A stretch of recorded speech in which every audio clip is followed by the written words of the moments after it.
ke jam di wano yin gwar me da kong na kam ni ke wang dura dukuna ne na gwa ka kam totor wang da mora karam rel goidro kam jio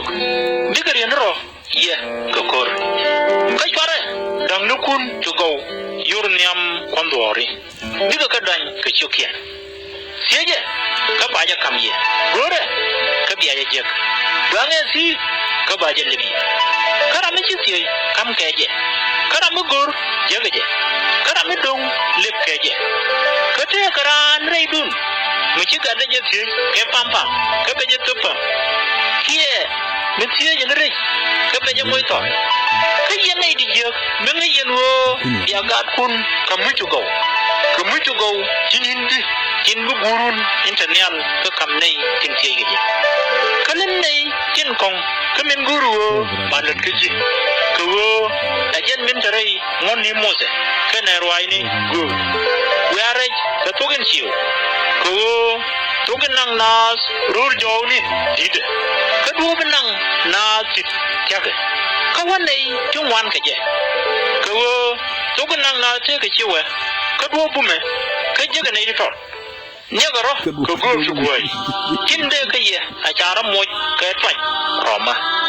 ka che drai dien ka chiu mi fi kinak boske ya ga ngai ka dei kien la pon ga dei bojo ka fi kia dei ngop ka tien ka jen bo mo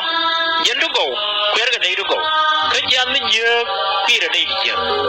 jan mo gwa che dei di je da kwer ka chi jan mi je dei du go da kwer ka jen yan ti cha dei du go kwer yap ka ke ka yor ga mai ka kwi mo ya ka ngai ka dei kien chi ga nei yan tin chan ka yu kwer no kut kan tin buwa chang kwar nya an ramalat roi gwar internet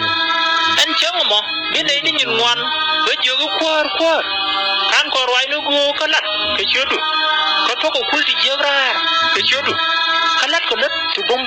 ke chodu bo ka be lar ke yuan che ye nyok ka ngai woi ro ga kada yen jilat jeng ni kanai dian tin yang roi no ka titi kanat ka ke diga chet karam pen mi ci lo de chung won lu ko chu nyal da ko chu nyoj barar ko chu jom pot ka yo ko lo ka ka na te ko bu gwa in ta chung tin kanai dian tin yang roi no ka titi ka ci kan galat diga chet karam dar mi ci lo da lat was lita ka chu nyal da ka chu nyoj barar ka chu jom pot ka yo ko lo ka chu te ka chu te be shi ye shu roi ne tu su kalat shu bona gai ka ngi de ko chaka nge chet karamata ka kwar ka chet ka ji gordien tare chung de na ma je ne da ma ze sho ko badak be shi ye shu ben fin wi fam shu bona ngi de gwar ka shu ramata ka dop ben ka je yora ka mwal nyamde ka shu we ko no ko no ke je tere ga jakka ko shu ye shu te ri be je sam we an na ge di gwa kan ya wano su do ga gwa ka shu ye shu jogi nene su je ler rada dien ka we yu rodu go spala tindi ka we tum na mu en chalar e musa ala news kase kamin were ka farnam so boz la kere ben nyamde nangaje ka we kwano ko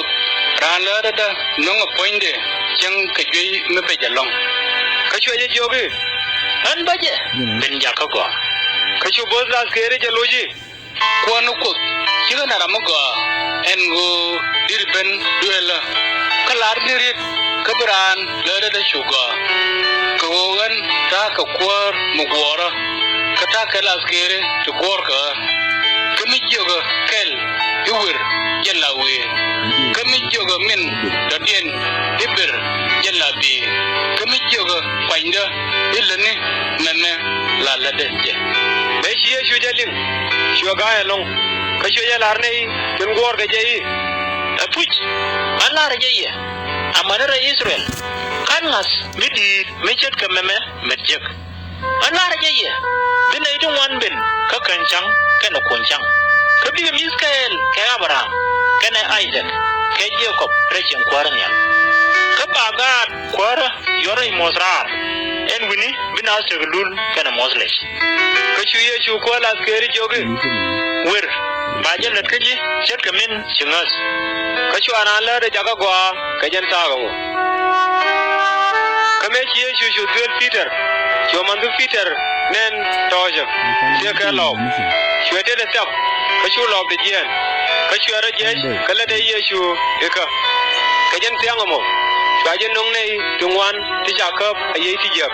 kachu ayei tato tograr keriet kachu nei ideal tinteke juas jakago meme o ime chalar agop ni chaya asogi jen ke juas kan kachu liao konang dama me chi Yesu nei tungwan ti de gem ni kanen we jakalaro bigo ku kachu ram mogor ben kaje weje jogi ni an be ju gor go de dialin bosin